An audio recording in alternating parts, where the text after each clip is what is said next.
Contra fatos não há argumentos. Ou depende dos argumentos?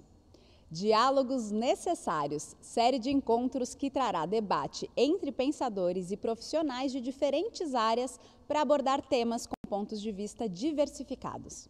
É uma imersão no conhecimento que nos permitirá interpretar temas sob novas perspectivas.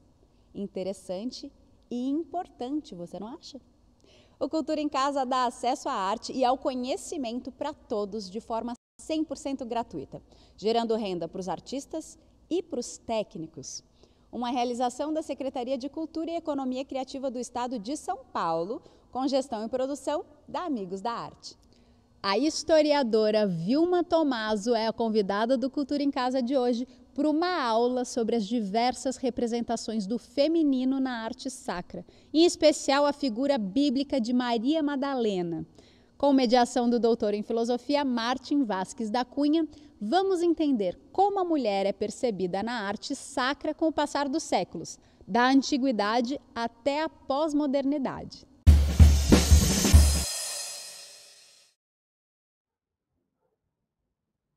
Olá, boa tarde, Vilma. Tudo bem? Boa tarde, Martim. Prazer estar com você. Tudo bem?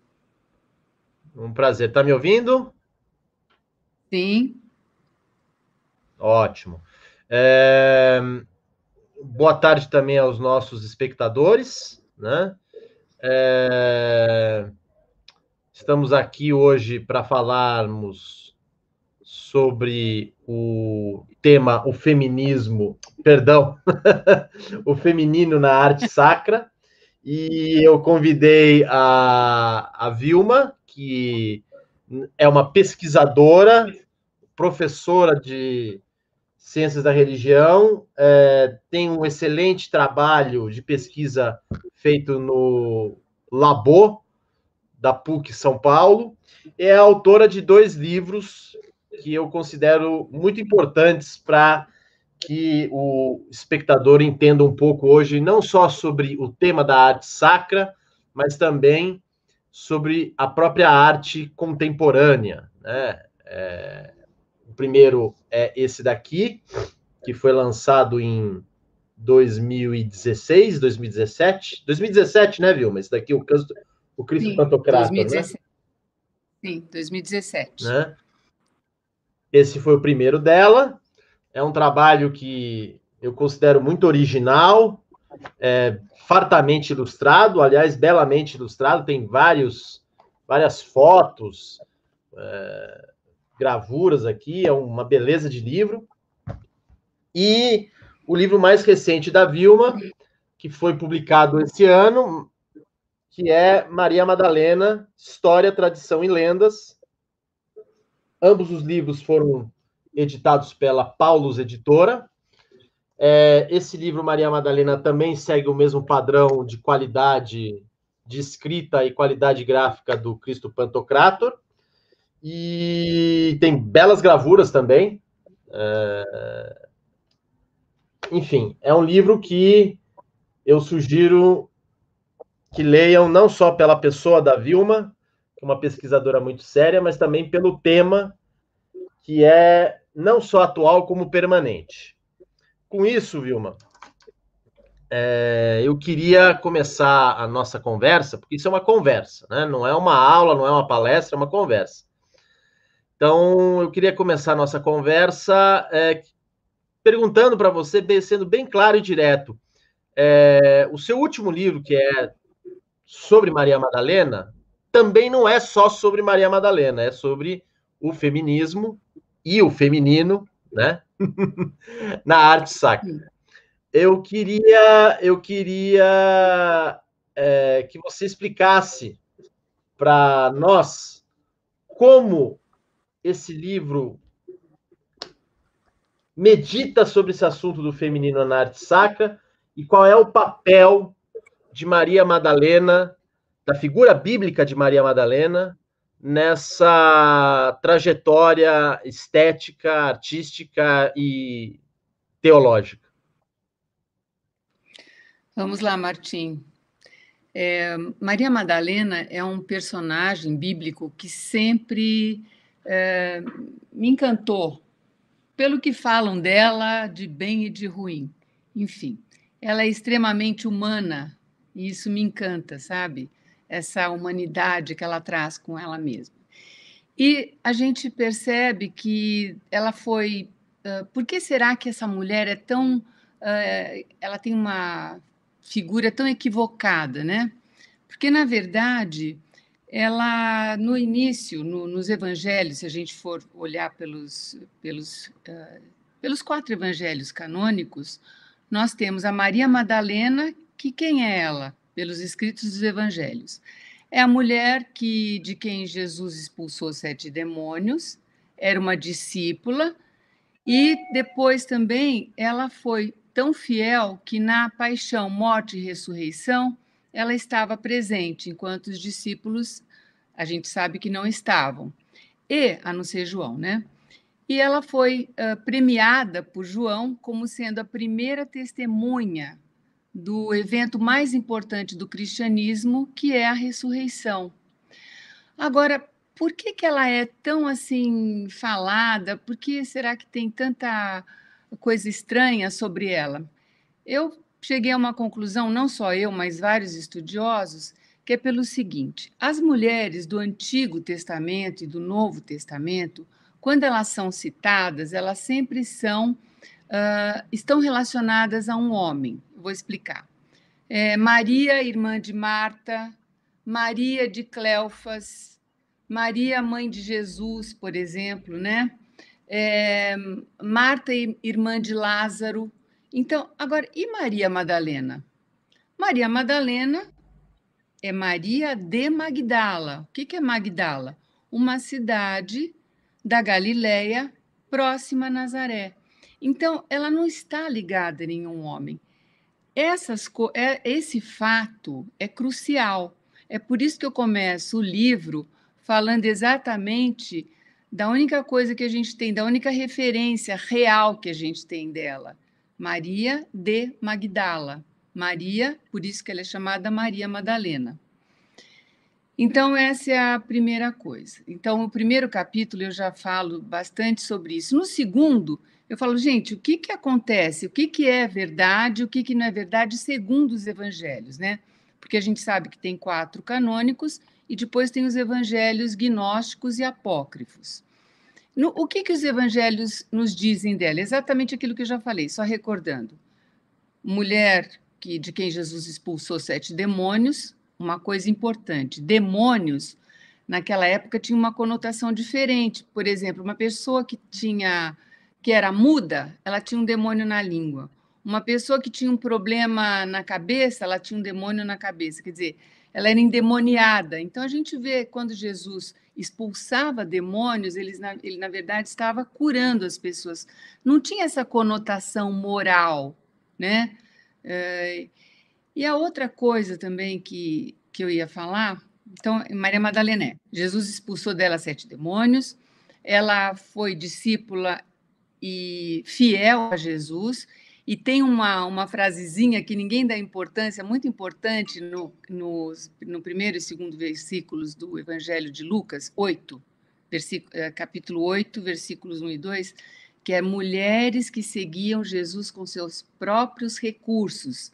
Isso é muito importante, quer dizer, ela bancava ainda as viagens de Jesus, porque a gente sabe que tudo isso é caro, até hoje, né? Sempre foi. E depois ela foi, sempre, viajar sempre foi caro. E depois ela foi também testemunhou a paixão, morte e ressurreição de Jesus, e os 4 evangelhos a citam como presente na ressurreição. Ela foi uma das testemunhas da ressurreição. Então, isso tudo é muito importante. O que os evangelhos não falam? Que ela é prostituta, que ela era irmã de Lázaro e de Marta. Isso tudo, o que aconteceu?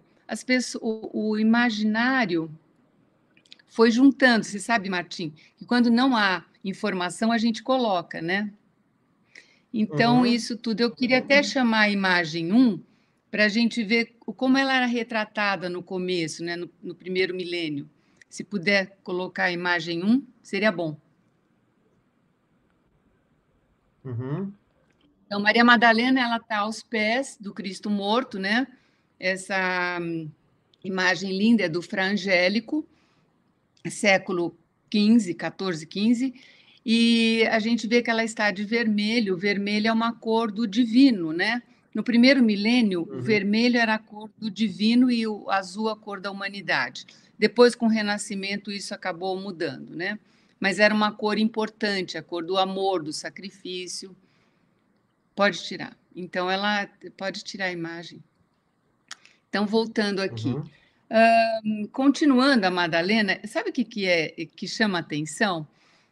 No século quinto, sexto, houve um grande papa chamado Papa Gregório. Por que eu vou falar dele? Porque ele é mal falado até hoje por causa de duas homilias que ele fez, que ele falou assim: olha, Maria Madalena era muito pecadora, mas como ela muito amou, quer dizer, ele chamou aquela mulher anônima, né, que não era Madalena, ela foi perdoada.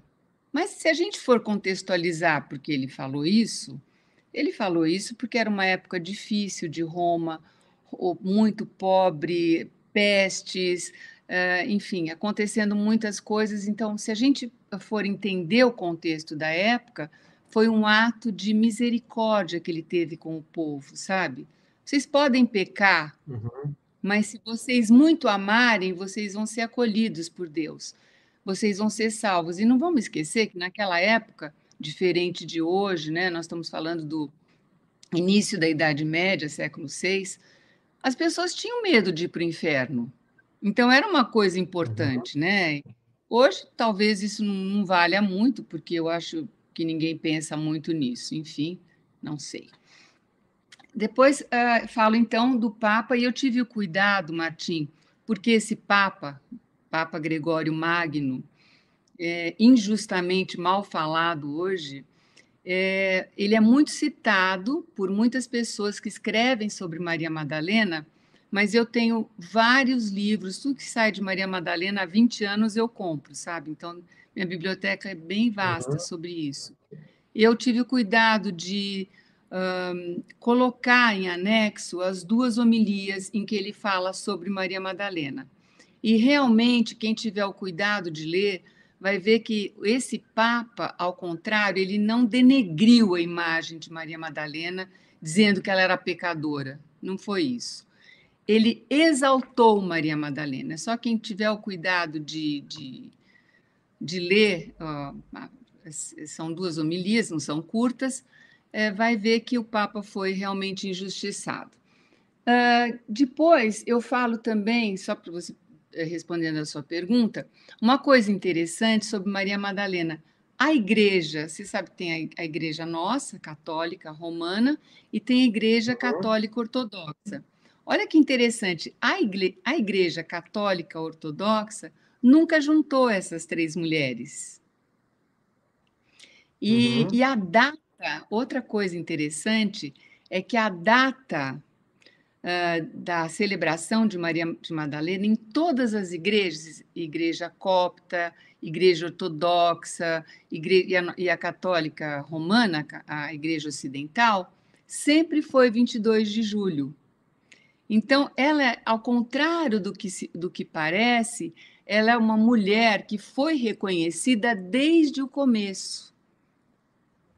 Muita Uhum. gente pensa, Maria Madalena, enfim, falam tantas coisas dela, deve ter lido, e acho que muita gente que está assistindo também pode ter lido muita coisa sobre ela, e nos filmes também, né? O interessante é que no cinema mostra uma outra Maria Madalena. Mas, enfim, realmente uma figura extraordinária. Depois eu falo também, Martins, sobre uma outra coisa muito interessante sobre ela, porque ela é muito, desde o do início, ela mexeu muito com a cabeça e com o imaginário, com, enfim, com a espiritualidade mesmo de todos os cristãos, sabe? A gente vê os padres Uhum. da igreja, não vou falar sobre isso, porque também fica muito comprido, mas houve um dominicano chamado Jacopo de Varazzi, que ele era italiano, né? E ele escreveu um tratado hagiográfico, quer dizer, história de santos. Ele fez esse tratado para ajudar os padres a terem algumas coisas para poder fazer suas homilias. Essa história do Jacopo de Varazzi, quer dizer, ela ficou um best-seller da época, da Idade Média. Isso antes da imprensa, né? Porque a gente foram encontrados muitas cópias. E ele fala de Madalena, que Madalena foi até a França e converteu a França.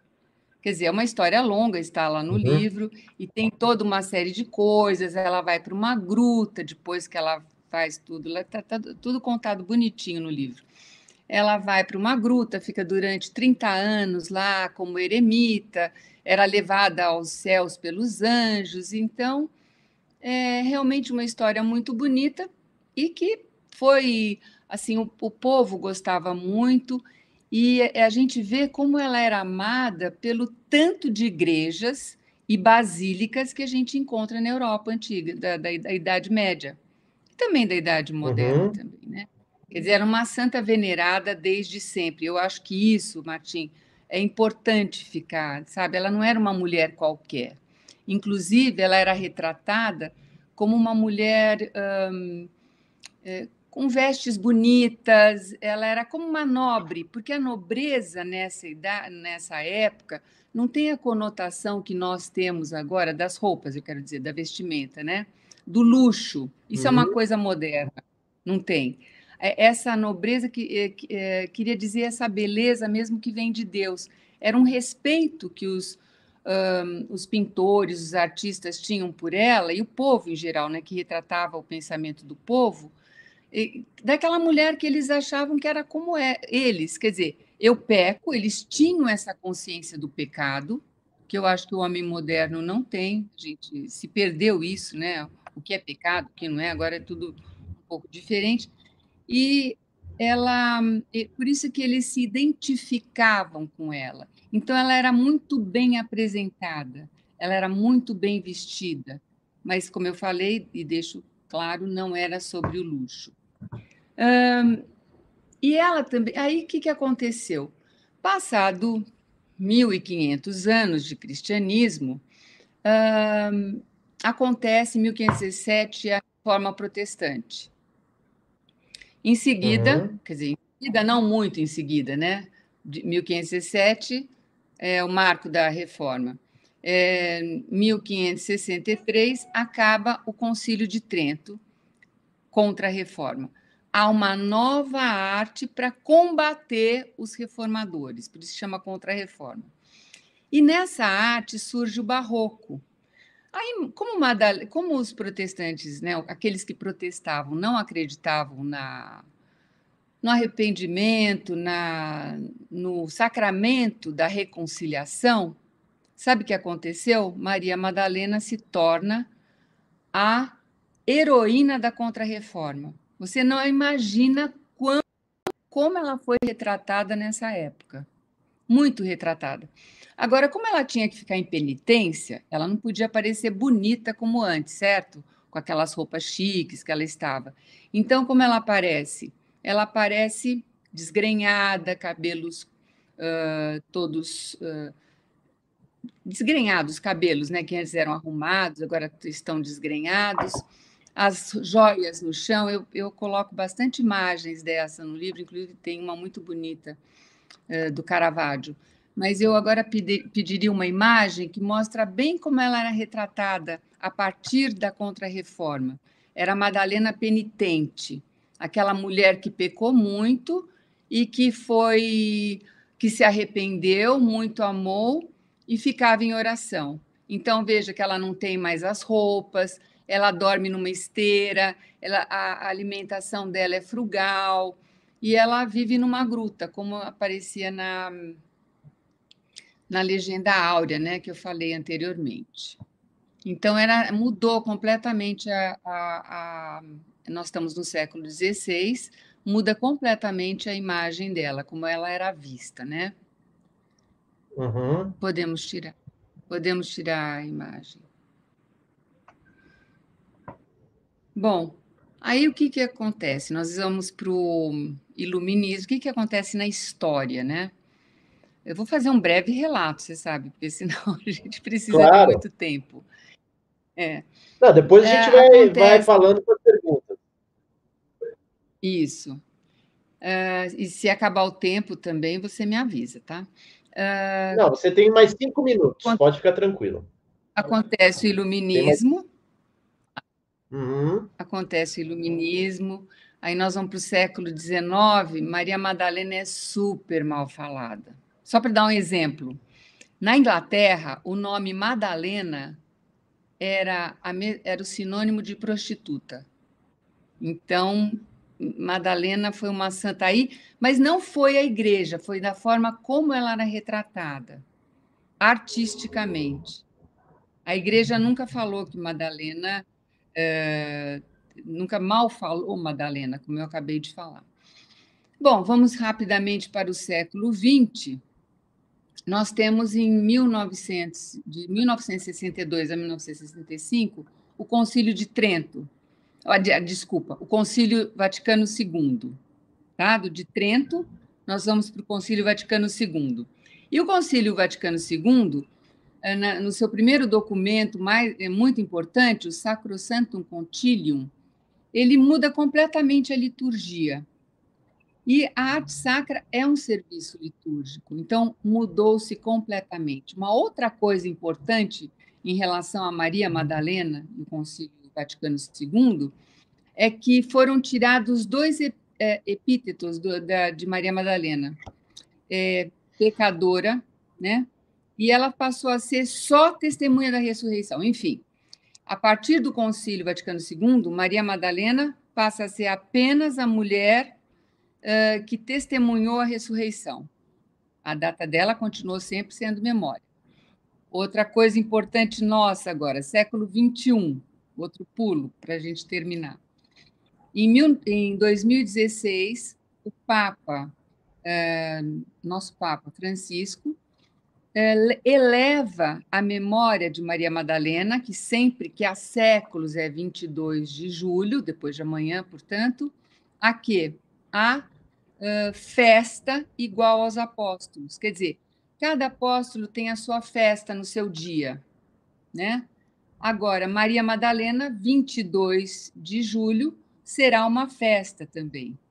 Então, eu acho que isso é um reconhecimento, eu acho que isso também vai deixar muito, vai explicar muitas coisas, se bem que muitas pessoas estão pensando que Madalena não era celebrada antes e passou a ser celebrada agora. Isso a gente precisa esclarecer também. Então, essa é a trajetória de Maria Madalena. São 2000 anos, né? Muita coisa para se falar sobre essa mulher. Vilma, um dos capítulos mais interessantes do seu livro, mais instigantes para mim, foi o capítulo no qual você discorre sobre como a figura de Maria Madalena influenciou a pintura de El Greco, né? Inclusive, há um insight aqui seu, né? Está no seu texto, obviamente você pesquisou em outros lugares, mas você aqui meio que desenvolve, falando que a figura de Maria Madalena influenciou também dois grandes místicos contemporâneos a El Greco, que foram Santa Teresa e São João da Cruz, né? Santa Teresa d'Ávila e São João da Cruz. Como é que seria essa figura da Maria Madalena na pintura de El Greco e como ela incentivou ainda mais essa chamada mística espanhola do século de ouro, né? Principalmente na figura, no modo como Maria Madalena, por exemplo, ajuda a própria Santa Teresa d'Ávila a ficar mais penitente, mais mística nos seus trabalhos. Muito interessante. Você sabe, Martim, que Maria Madalena era a santa de devoção de muitos santos. Por exemplo, São Francisco e os que você citou, Santa Teresa de Ávila. E você sabe que eu encontrei um livro em espanhol que é do filho do El Greco. E ele conta uma história que eu conto no livro, não sei se você chegou a ver, que ele escreve, o filho do El Greco escreve que o pai dele, uma vez, foi falar com um bispo para fazer um trabalho numa igreja, e na espera de conversar com esse bispo, ele encontrou uma freirinha muito que assim mancava e tal, e essa freirinha deu uma escreveu para ele num papel aquela oração de Santa Teresa: nada te perturbe, só Deus, tudo passa, só Deus basta, sabe? É uma oração muito, não sei se deve ter, eu coloquei no livro, não sei decor. E ele não sabia o nome. E o que eu fiz? Quando eu li sobre isso, nesse documento, eu fui pesquisar nos livros, porque Santa Teresa tem a história, tem o livro, a obra dela, né? No livro dela. E nessa parte há uma parte no livro dela que ela fala das cartas. E exatamente quando ele fala sobre esse encontro, Santa Teresa estava em Toledo e fora realmente lá para conversar com esse mesmo bispo, que agora não me recordo o nome. Então eu fui para confrontar, falei, mas será que é? Porque essa história desse livro do Filho do El Greco é muito interessante, sabe? E eu pegando, e outra coisa também, Santa Teresa de Ávila, por exemplo, ela tinha ciúme de Maria Madalena em relação a Jesus. Isso ela escreve no livro. Ciúme como? Ela fala assim, tem um diálogo, um pequeno diálogo dela, porque todos os santos são bem-humorados, né, Martim? Mau humor não faz parte de santo, a gente precisa saber isso. Ela fala assim, Senhor, mais ou menos isso, eu não sei decor também, Senhor, o senhor gosta tanto da Maria Madalena, né? Porque ele apareceu primeiro para ela, né? Para Santa Maria Madalena. Ela falou assim, não, Teresa, quando eu estava aí, agora eu gosto mais de você. Quer dizer, é um diálogo assim engraçado para a gente saber como essa santa que é tão equivocada, né, tão mal entendida, estou falando de Madalena, ela influenciou grandes santos também. E a mística a gente sabe que o século de ouro foi muito rico em místicos, né? E o El Greco também, ele é considerado o pintor mais místico da Contra-Reforma. E é interessante porque ele foi muito valorizado na época dele, pelos intelectuais, pelos escritores, poetas, etc. Só que depois ele ficou 300 anos esquecido, não sei se você sabe disso, ficou 300 anos esquecido, na geladeira mesmo, e ele só foi voltar a aparecer na modernidade, numa exposição que aconteceu em Paris, porque havia alguns pintores espanhóis e alguns modernistas da época se encantaram com aquele pintor, então ele ressurgiu da cinza, sabe? E, enfim, foi o meu. Eu fiz questão de colocar um capítulo sobre o El Greco, porque ele foi a minha pesquisa de mestrado, sabe? Então, realmente, as Madalenas dele, penitentes, elas são completamente diferentes daquelas mulheres desgrenhadas, feias, muitas vezes feias, que aparecem, né? Ele faz realmente uma Maria Madalena mística, quase em um êxtase. E também eu faço uma analogia, isso é uma coisa minha, que pela vida de tudo que eu li do El Greco, eu acho que conforme ele foi pintando Madalena, ele também é como se ele estivesse fazendo um caminho espiritual, sabe? Isso, mas é uma coisa, uma conclusão minha muito, enfim. A gente tem uma licença poética para isso, né, Martim? E outra coisa. Fala, pode falar. Outra coisa que do El Greco que você estava falando, por que ele me encantou tanto? Eu só fiquei sabendo depois de um tempo que eu comecei a estudar. Primeiro eu fiz uma pesquisa iconográfica de várias Marias Madalenas e a do El Greco me encantava muito, Ele, na verdade, ele é grego, né? E a primeira formação dele é como iconógrafo. Ele era um escritor de ícones. Ele era, o escritor, é que eu estou vendo aqui a parte da homilia que você citou do São Gregório Magno, que é o tema da minha pergunta. Aqui, Vilma, você fez a referência na sua explicação do São Gregório Magno, e você colocou duas homilias dele, né?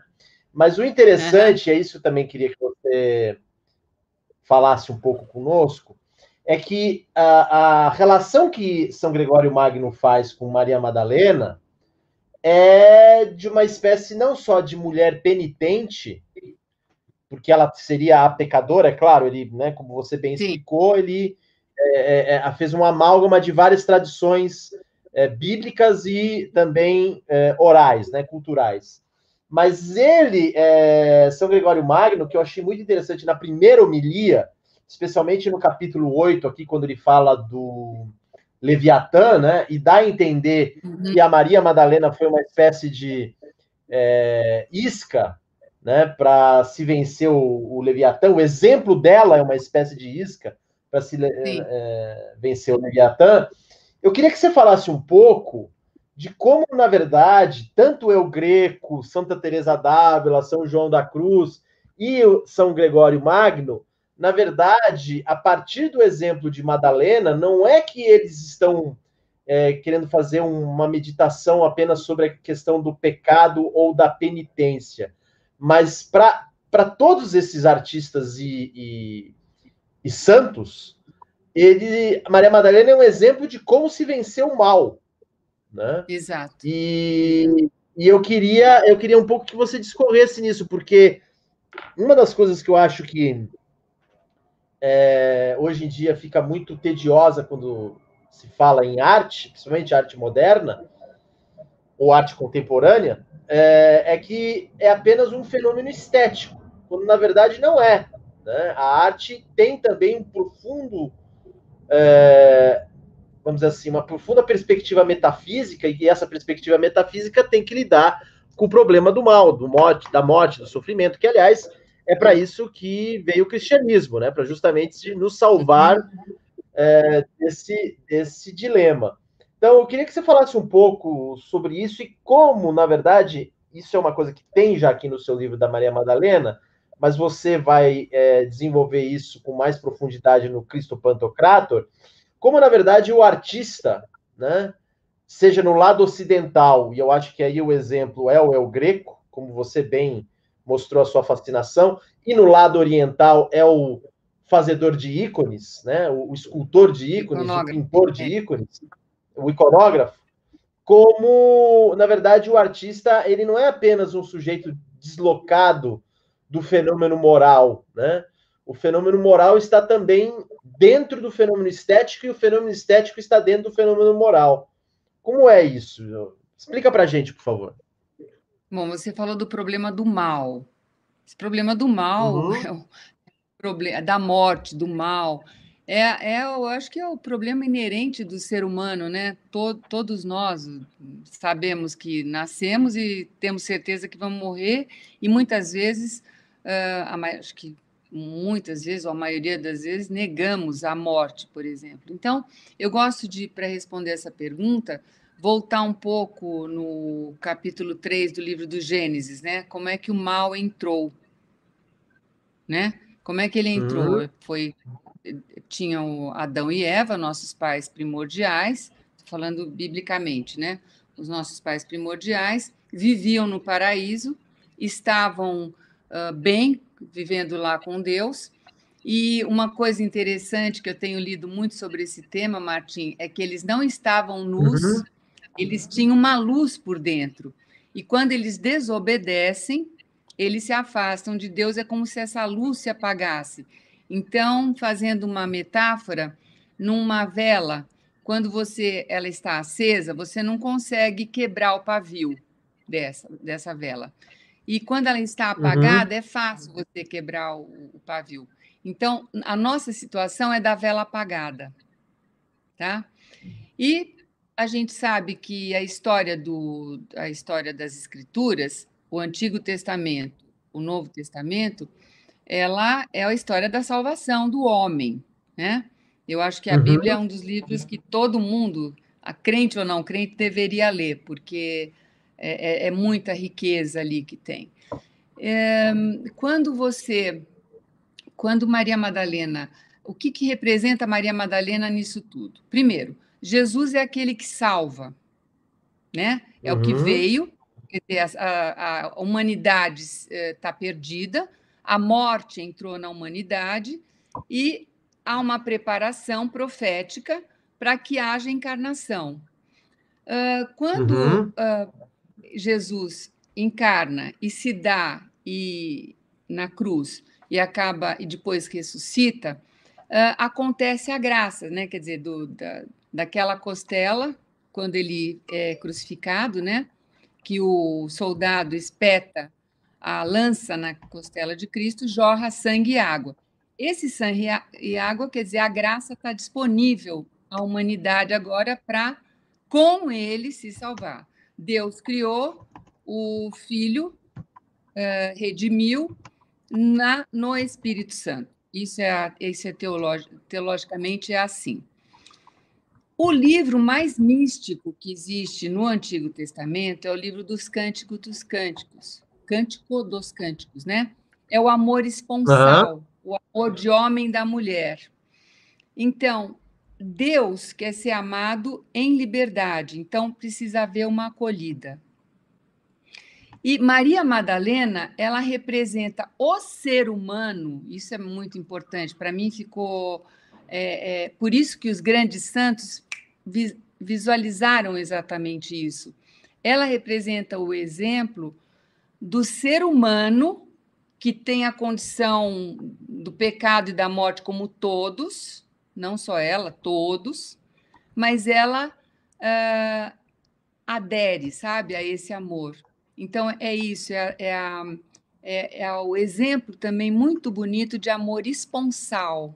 Então, isso é místico. Por isso que eu falei que o livro do Cântico dos Cânticos é um dos livros mais místicos que há nas escrituras, né? É muito bonito. Então, muita gente não entende, fala, é um livro erótico. Sim, porque o amor de Deus, existiu sempre essa metáfora. Deus é o noivo, né?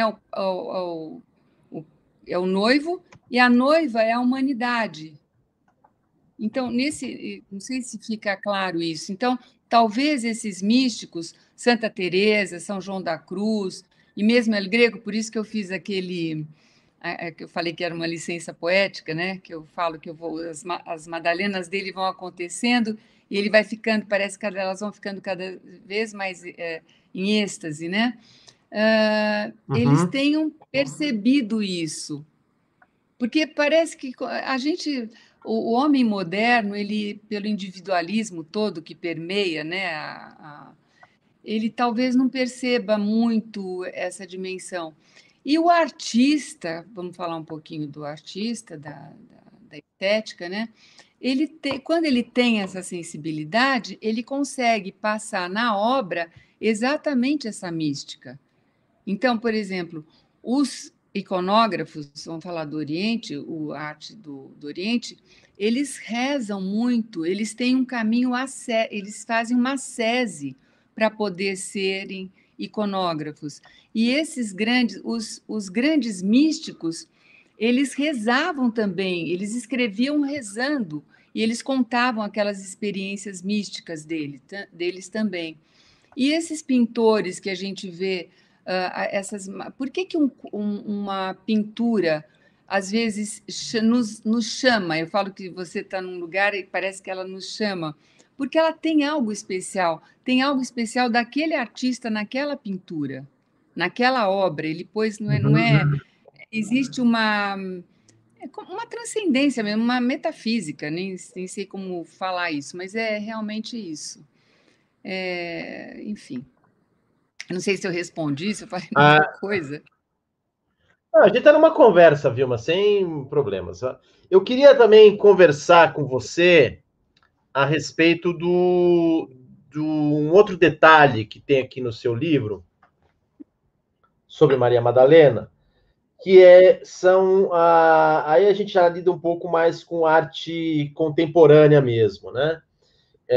Que são esses autores, esses pintores, né, franceses, maioria europeu aqui, pelo que você selecionou, e o modo quase abstrato, ou em alguns casos praticamente abstrato, como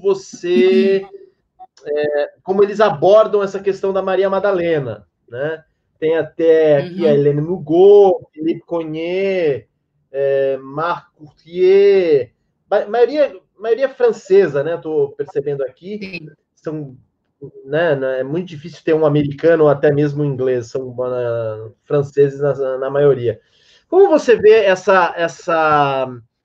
o fato de que, no caso desses pintores, a figura de Madalena, e, portanto, também do feminino, é quase uma figura abstrata, rarefeita. Você acha que isso tem a ver um pouco com o modo como a nossa sociedade também transformou o feminino em algo rarefeito?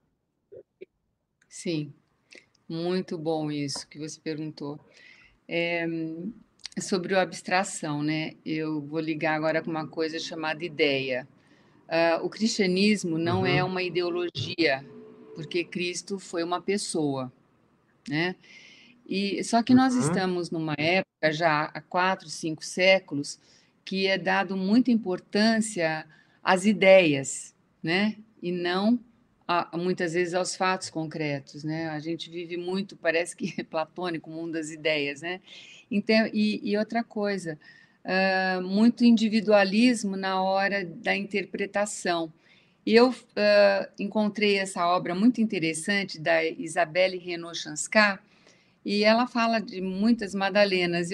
E a França, fui algumas vezes, toda a França, ela tem muita, por causa da que eu falei anteriormente, a legenda áurea, que ela teria convertido a França, né, Maria Madalena, teria ido para Marsella, teria ficado lá, teria morrido lá na França e está enterrada lá. Tem muitas basílicas de Maria Madalena, muitos lugares que têm relíquias, aliás, relíquias tem no mundo inteiro, eu falo sobre isso, e ela é muito venerada.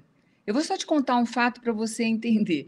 Um dia eu estava numa loja em Paris, sabe, essas lojas de departamento, e eu, naquele átrio do elevador, tinha um quadro.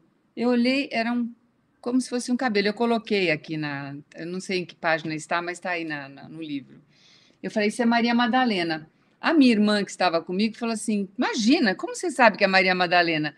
Aí fomos olhar a plaquinha. Ela falou assim: não acredito. Porque era um cabelo. Porque o francês, até hoje, no imaginário dele, está permeado pela Maria Madalena, sabe? Então, é interessante isso, né?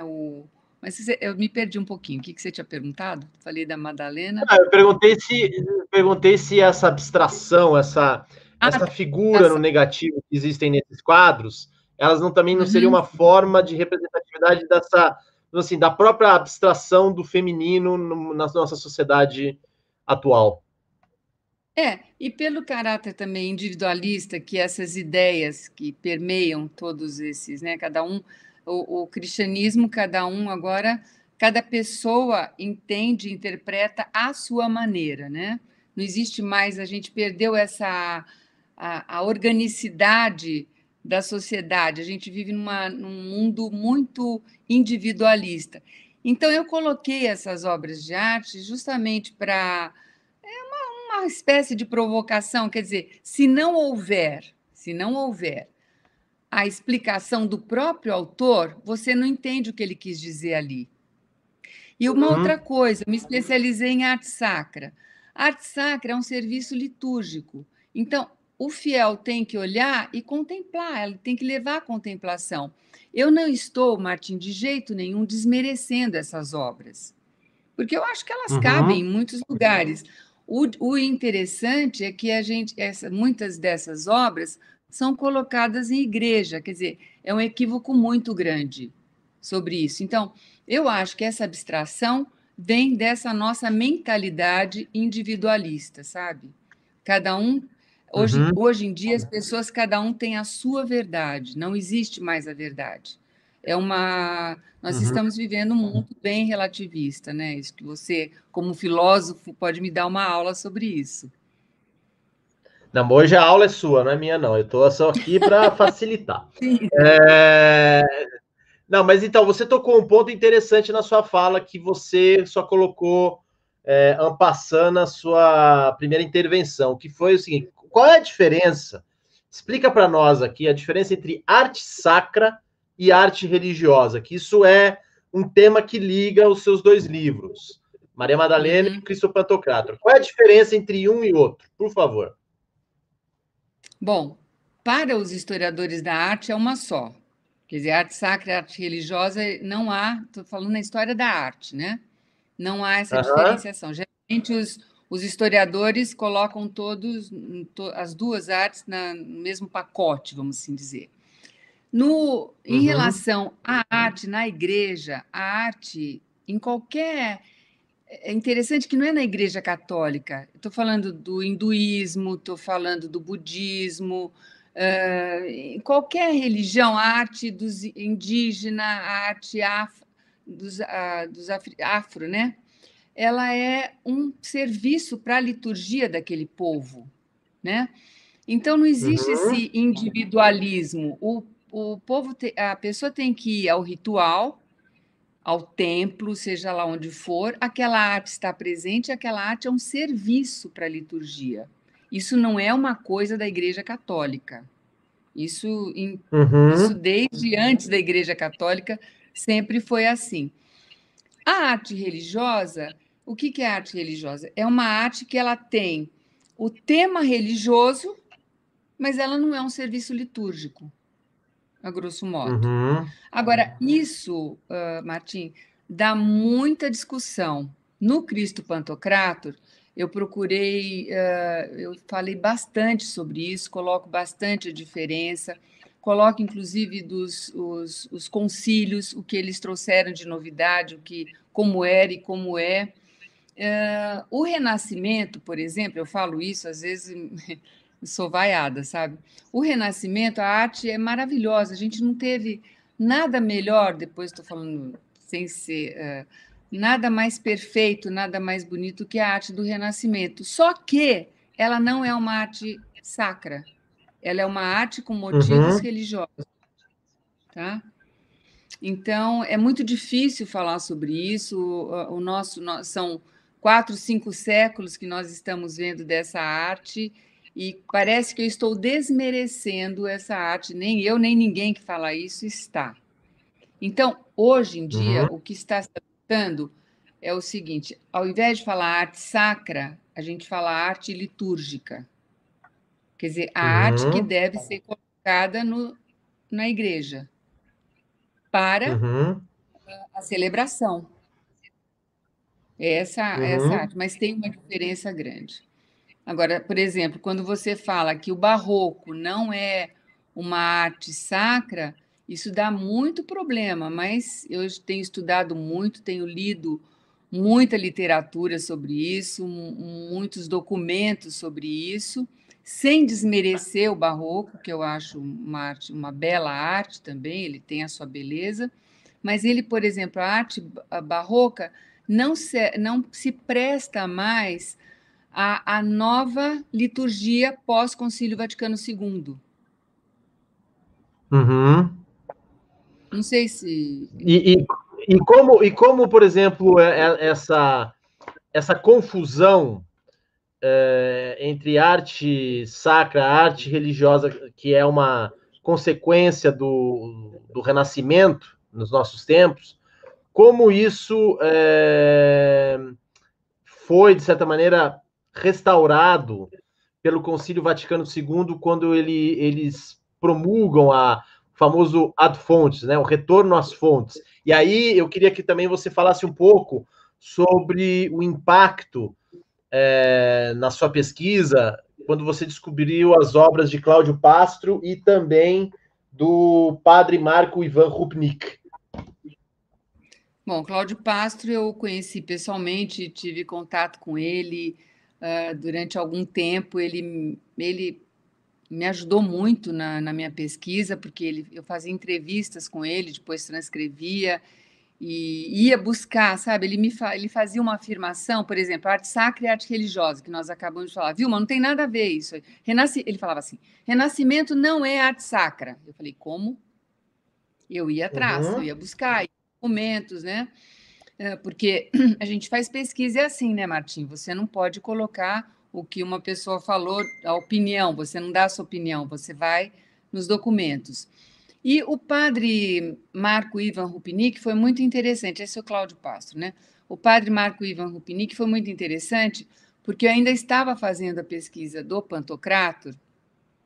Eu estive em Fátima, acho que era 2008, 2009, não me lembro agora, e eu vi a ábside da igreja, da nova igreja de Fátima, que se chama Santíssima Trindade. É um mosaico maravilhoso, enorme. Eu falei, meu Deus do céu, quem fez isso, né? Bom, foi o padre Rupnik. E depois disso que eu achei a arte dele, embora fosse mosaico, o Cláudio Pastro não trabalhava com mosaico, eu achei muito parecido o que eles falam, a forma da arte. Fui ver várias igrejas, várias obras do padre Rupnik na Itália, na Espanha, enfim, aonde eu vou e que tem obra do padre Rupnik, eu vou visitar, assim como do Cláudio Pastro também, porque Cláudio tem aqui no Brasil e tem no mundo também. O padre Rupnik está fazendo agora Aparecida, né? E é interessante que eu pretendo fazer um novo livro, e o que eu pretendo fazer é buscar essa comparação, sabe, dos dois. Eles têm muitos pontos de semelhança naquilo que eles falam. Porque quando você busca a verdade, Martim, a verdade é uma só. Os dois se dizem, eu escrevi no livro, os dois são artistas pós-Vaticano II. Os dois se inspiram nas escrituras. Os dois gostam, olha, eles nunca se conheceram, eles têm preferência pela arte bizantina, o românico, que é muito pouco conhecido aqui no Brasil, porque nessa época nós nem tínhamos sido descobertos ainda, alguns modernos. E interessante que até esses modernistas, né, que eles gostam, parece que são os mesmos. Então, estilos diferentes, personalidades diferentes. Eu conheci os dois, convidei o padre Rupnik para fazer o prefácio do meu livro, ele gentilmente fez. E eles são, na hora deles se inspirarem na arte, a inspiração é a mesma. Então, eu acho que tem uma verdade nisso, né? Não é que cada um acha uma coisa, eu sinto uma coisa, eu vou fazer. Acordei feliz, vou pintar uma Nossa Senhora. Acordei triste, vou pintar uma Nossa Senhora, mas de outro jeito. Não.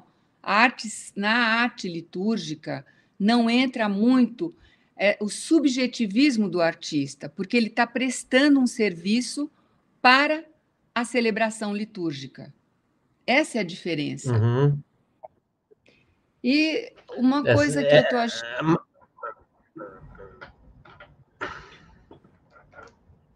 Alô? Pode falar, Martim. Oi, Martim. Não, você ia falar e...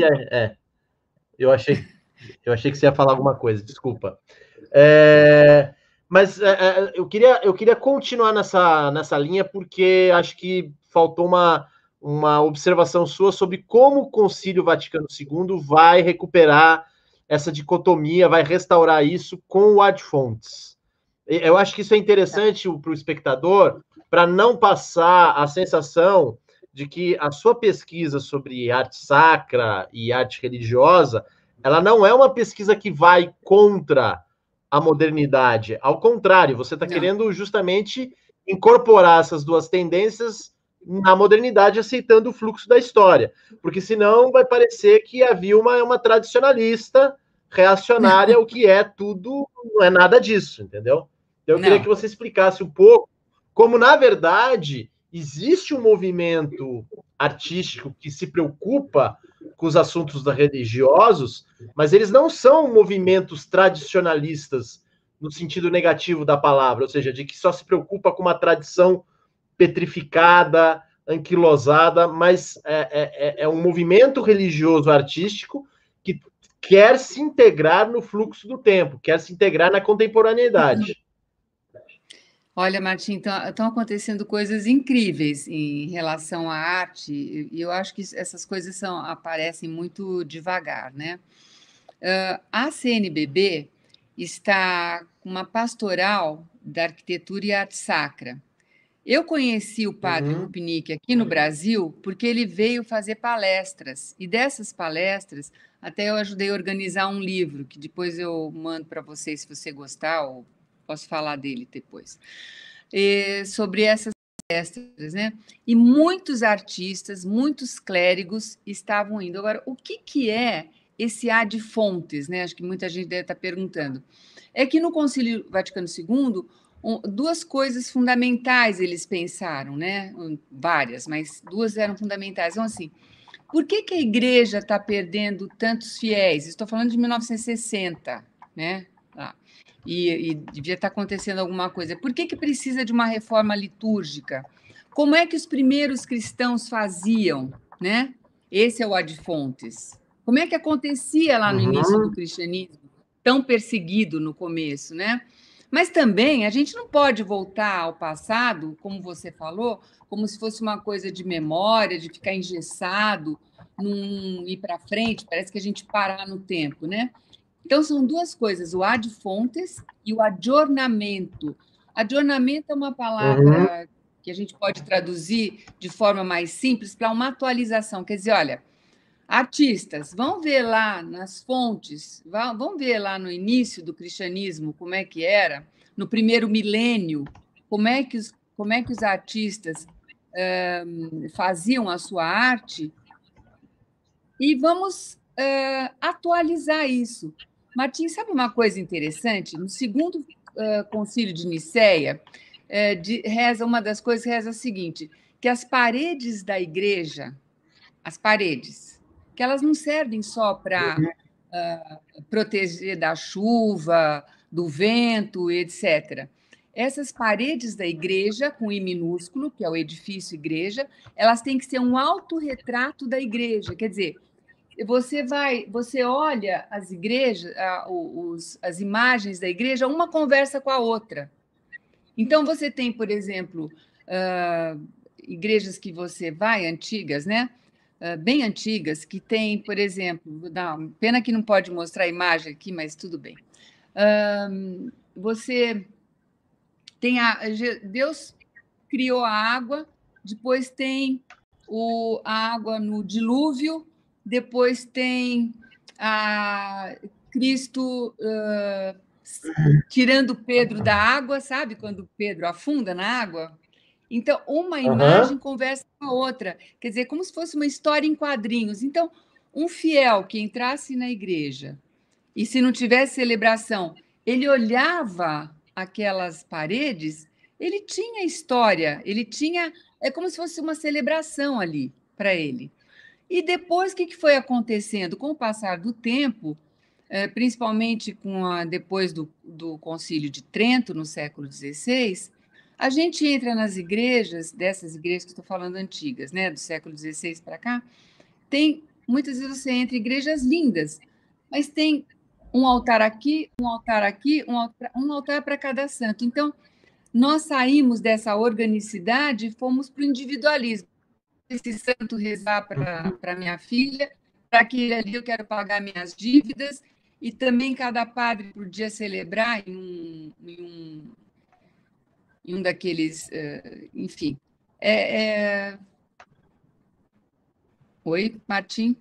Então, ficou perdeu essa organicidade. Então, uma das coisas que está acontecendo agora, por exemplo, quem já foi em Aparecida vai se deparar nas paredes de Aparecida, né, nas laterais, são 34 painéis de azulejo que contam a história de Jesus. tem a vida, o nascimento, depois tem a vida pública de Jesus. Alô, Martim? Uhum. Tô ouvindo. Tô aqui. Então, essa Bíblia, Tô aqui. isso é chamado Bíblia Pauperum. Essa forma de colocar a história da igreja era chamada de Bíblia Pauperum. Então, está voltando. Muitas igrejas agora estão fazendo exatamente isso. Então, mas de uma forma atualizada, de uma forma moderna, vamos dizer assim, né? Uhum.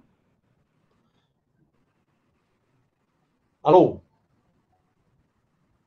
Oi, Martim. Eu tô ouvindo Parece que a você. Você tá me internet ouvindo? está pegando bem a imagem. Tô ouvindo bem. Você está me ouvindo bem? Eu tô te ouvindo bem. Agora voltou aqui a conexão. Calma aí. Agora a minha imagem que sumiu. Agora voltou. Agora voltou. Eu estava vendo. Eu não sei se ficou bem claro esse autorretrato da igreja com I minúsculo ser o autorretrato da igreja com I maiúsculo. Quer dizer, nas paredes da igreja. Nas paredes da igreja, você estava falando, desculpa, interrompeu aí. Da igreja, as escrituras em formas e cores. É o que chamava antigamente de Bíblia Pauperum, que era a Bíblia dos analfabetos, que na verdade não é Bíblia dos analfabetos. Porque a arte é uma forma de trazer uma verdade também. É uma forma de você ter uma experiência também. Não é? Ficou chamada de Bíblia Pauperum, Bíblia dos analfabetos, mas se fosse assim, não precisava ter imagens, né, como tem Aparecida, por exemplo, né? E muitas igrejas. Você falou aí de uma expressão boa, né? Que a arte ela é uma espécie de transmissão da experiência original. Aliás, isso, Sim. ao que me consta, era justamente a intenção original dos iconógrafos, né? Quando eles faziam seus ícones, que era justamente estimular a contemplação daquele objeto artístico para que a pessoa voltasse à experiência religiosa daquele evento retratado na Bíblia, né? E aí me leva a gente já está se aproximando do fim da nossa conversa, infelizmente. Eu queria aqui falar sobre você sobre um fato que é essa arte que se apresenta nas igrejas e que existe, né? Enfim, desde a Idade Média, e aí no Renascimento ela é modificada, como você bem explicou. A arte passa a ser para a pessoa comum, para o cidadão comum, não para o historiador da arte, não para o especialista, mas para a pessoa comum, como eu e você, e os nossos ouvintes, os nossos espectadores, ela passa a ser também uma forma de educação mesmo, né? E eu acho que é isso que hoje em dia a arte contemporânea perdeu, né? Independente da classificação de arte sacra, arte religiosa, arte litúrgica, a noção de que a arte ela educava não só a sensibilidade estética do cidadão comum, mas também educava a pessoa no seu aspecto histórico, ético, moral, né? Isso, para mim, é muito evidente na pesquisa do seu trabalho. Tanto é que, como você bem diz aqui, essa tradição artística do feminino, simbolizado na figura de Maria Madalena, ela é uma tradição que vem de boca a boca, né, de pessoa para pessoa, e ela vai culminar, por exemplo, na tradição estética do que vai dar em El Greco, né? Então, o que você tem a dizer, por exemplo, se hoje em dia, mesmo com todas essas diferenças, ou até mesmo um trabalho como o de Cláudio Pastro, o do padre Marco Ivan Rupnik, como você vê essa questão da educação da pessoa comum quando ela vai à igreja e como é a especialidade do historiador de arte quando ele observa um quadro abstrato que retrata, por exemplo, Maria Madalena, não na sua positividade, mas sim na sua negatividade? Olha, Acho que a minha pergunta é meio complicada, não sei. não, entendi. Muito claro. Para mim ficou claro e é uma coisa que eu gosto de falar. Sobre a questão da educação, vamos dizer assim, de levar um caminho para uma educação, essa arte que nós estamos falando agora, do conciliar, ou pós-conciliar, vamos dizer assim, ela é uma arte, a igreja sempre pretendeu que ela fosse uma arte mistagógica, mais do que pedagógica, porque a mistagogia, a arte mistagógica, ela leva a pessoa ao mistério, e não mistério como a gente entende na palavra vulgarmente, né, que é uma coisa escondida. Porque mistério, Martim, como ação de Deus. A humanidade, Deus age, ele age. A igreja, por exemplo, eram chamados de mistérios antigamente. Nós perdemos essa noção da palavra mistério, né? Não tem nada a ver com algo escondido, nada disso. Mistério é a ação de Deus. Então, uma verdadeira arte, ela é mistagógica quando ela leva à compreensão dessa ação de Deus. O símbolo, Martim, devia ser muito mais estudado. Deveríamos prestar muito mais atenção ao que é o símbolo, no sentido de como os cristãos entenderam, os primeiros cristãos entenderam este símbolo, né? Então, por exemplo, você atrás de uma realidade, você vê uma outra realidade, né? Quando os cristãos viam, por exemplo, um pastor com uma ovelha nas costas, eles sabiam que aquele era o Cristo. Cristo é o bom pastor, não era só um homem que estava carregando uma ovelha. Isso houve toda uma evolução para que isso acontecesse, né? Então, essa arte é que tem que ser restaurada, porque não é só uma coisa de educação para a vida moral só, no sentido ontológico, eu diria até, sabe? Dá uma compreensão das coisas de uma forma, dessa angústia. Eu acho que o homem moderno sofre muito de angústia porque não tem mais, perdeu essa visão ontológica de muitas coisas, né? Enfim, eu não sei se eu consegui, se falta mais alguma coisa ainda, porque eu gostei da sua pergunta. Quando você a condição ontológica é exatamente isso, né? Essa questão de que a verdade no decorrer da história foi se despedaçando, foi se fragmentando, e a arte é uma espécie de reflexo disso, no sentido de que ela vai perdendo, pelo menos conforme a especialização da própria arte no decorrer da modernidade, ela vai perdendo esse caráter mistagógico e vai se tornando apenas uma questão em estética, né? Mas sim esteticista, ou seja, é o belo pelo belo, sem ter nenhuma espécie de ligação ou com o bom ou com o verdadeiro, né?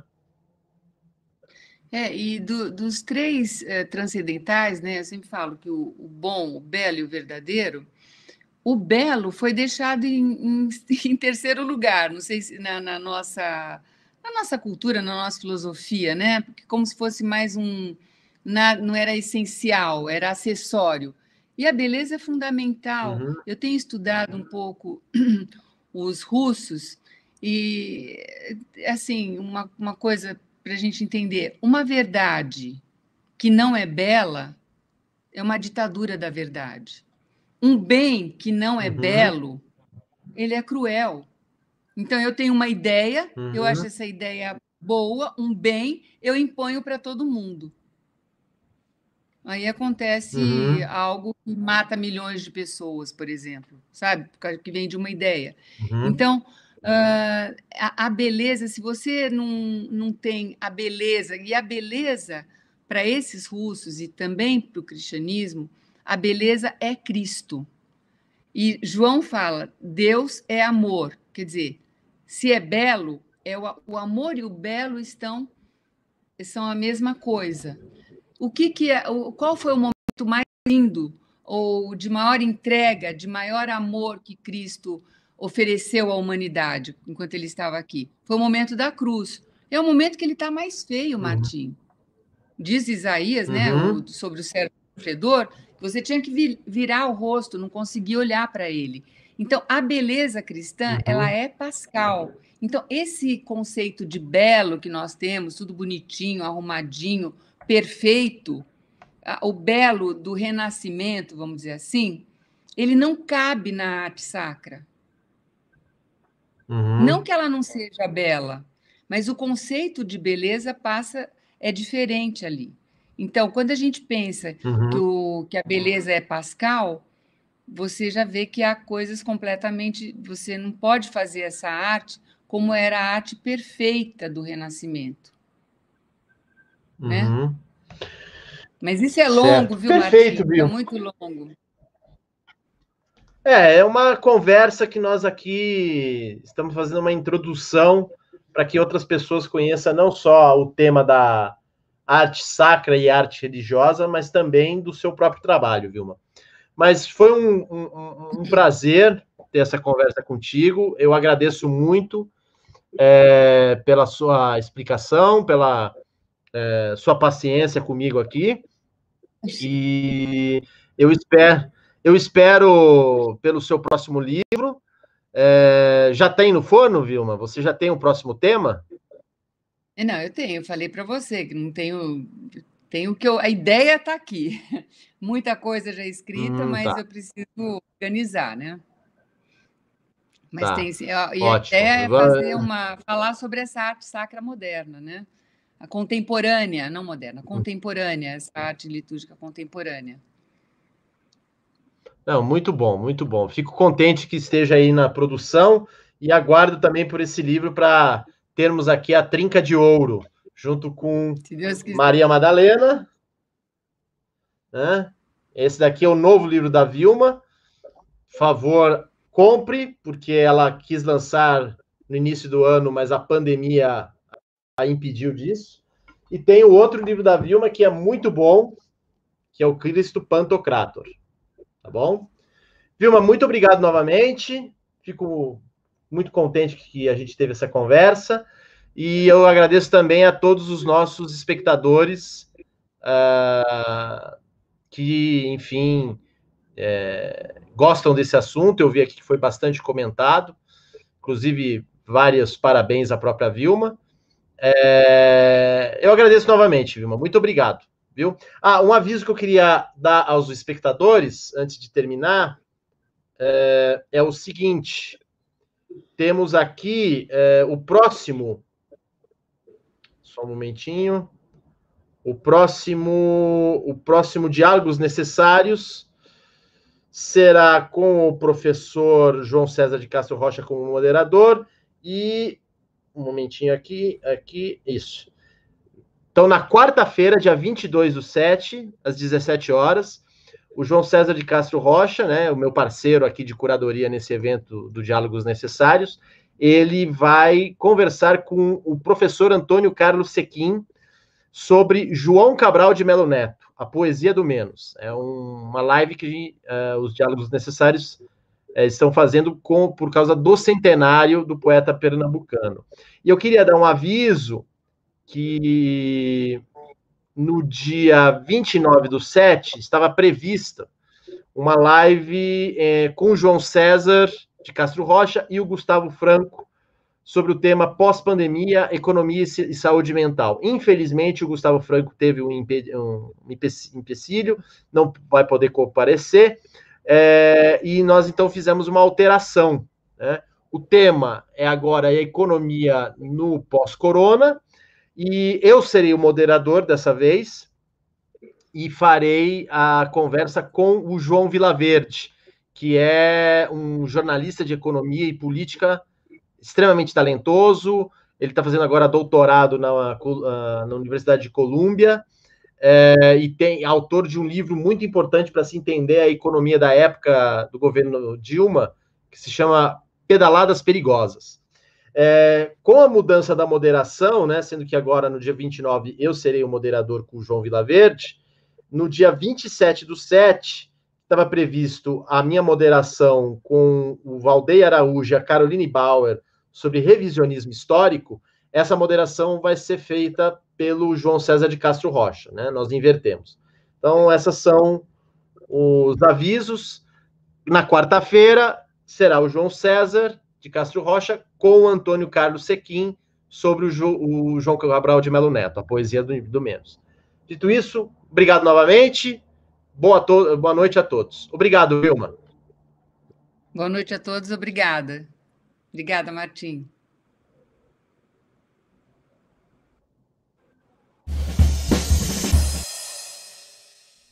É muito interessante perceber como os pontos de vista mudam com o passar do tempo, você não acha? Hoje, por exemplo, vemos a tecnologia digital com outros olhos. Amanhã o Cultura em Casa traz um grande nome dos quadrinhos brasileiro, Marcelo de Salete, que terá a mediação do gestor Renato Adriano Rosa para nos contar sobre o Museu Afro-Brasil ao vivo, que conecta artistas de todo o país em tempos de isolamento. Se você puder, fique em casa e se cuida, porque amanhã tem mais coisa para a gente aprender.